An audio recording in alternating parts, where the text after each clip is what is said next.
Hi, you are watching the Hellraiser Boxing YouTube channel. Please give us a subscribe. Today we're going to talk about the fight I've just watched between Carl Frampton and Nonito Donaire. What a good fight.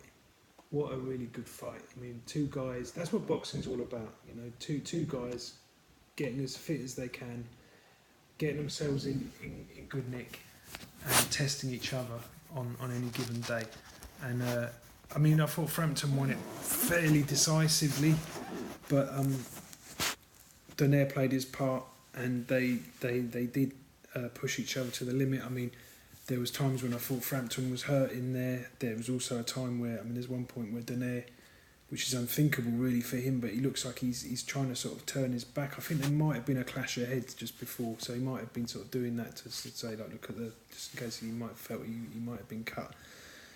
But what a remarkable fight. And like I say, to me, that's what boxing should be all about. You know, it's two guys testing each other, delivering on the night, actually, not just making the promises and talking big, but actually putting on a performance that it will be memorable, that will stick with us both, stick with us all. And certainly both the fighters will remember that. I mean, that was a special event. Khan versus Le Greco I thought was pathetic. I knew it was going to be pathetic, which is why I didn't cover it in any blogs. Boxing News even rang me up to say, like, what do you think? And I said, I think I won't even be watching it because it's a complete mismatch. They're trying to ram this Kell Brook Amir Khan fight down our throats. That's a fight 5 years ago. Yeah, I'd have been interested in it, very much so. For whatever reasons they decided to take different routes. Now, to me, it just looks like a money grab. One last desperate money grab for both of them because they both sold out.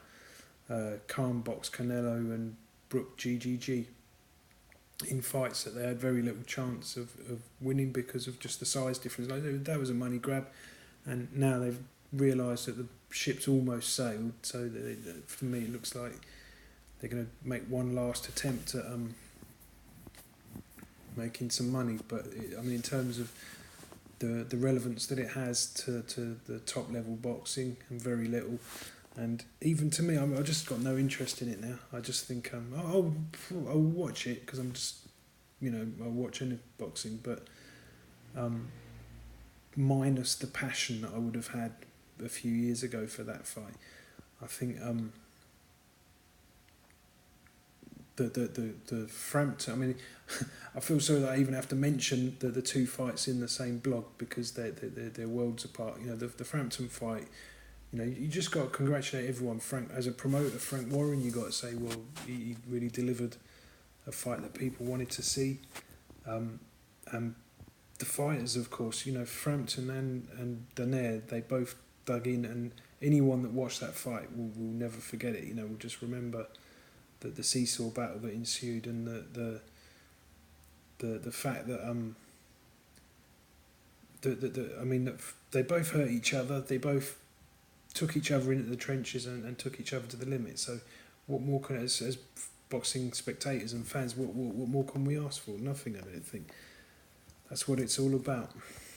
Anyway, guys, that's my thoughts post bout of Frampton Donaire, and we got the prediction right on the blog, which is good as well to get yet another correct prediction, and just got to keep track of those predictions because over the period of the year, the problem is with the blog is that I try and every week put out a different one. I don't bet myself every week. I probably bet myself like 2-3 times a year.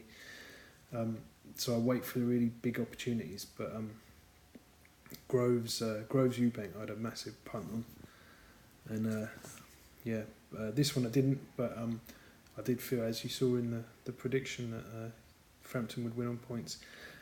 Interesting to see where Frampton goes from here. I'd like to see him in with Leo Santa Cruz myself, although there's a couple of other guys that are sort of coming through, Golden Boy and that might be put to us first, but I'd really like to see him in with Santa Cruz. I'd like to see him beat Santa Cruz and win the trilogy with him. I think that would be a great move to make next. Anyway, guys, thanks for watching. Give us a subscribe or give us a like, and I'll catch you very soon. I think the next blog would be, already done 3 on Bellew Hay. I think post weigh-in we'll do another one on that, because I've had a bit of stick from people saying, oh, normally you give us a prediction, and on that one you've sort of said if this happens, but without Hay weighing in, I cannot give a prediction. I don't know, because it'll impact it. And even if Hay comes in light, for me, he has a much better chance of doing something good there. If he comes in light, that's not a guarantee that he's going to perform, because his performances since Chisora have been, for me, they've been pretty woeful. Even if he won 2 of them by quick knockout, he still looked very flat-footed and looked like the athleticism that he's shown previously has abandoned him. Maybe if he comes in light, we can get it back. I don't know. We'd have to reassess after the weigh-in. Anyway, guys, please give us a subscribe, give us a like, and I will see you again soon. Cheers. Bye.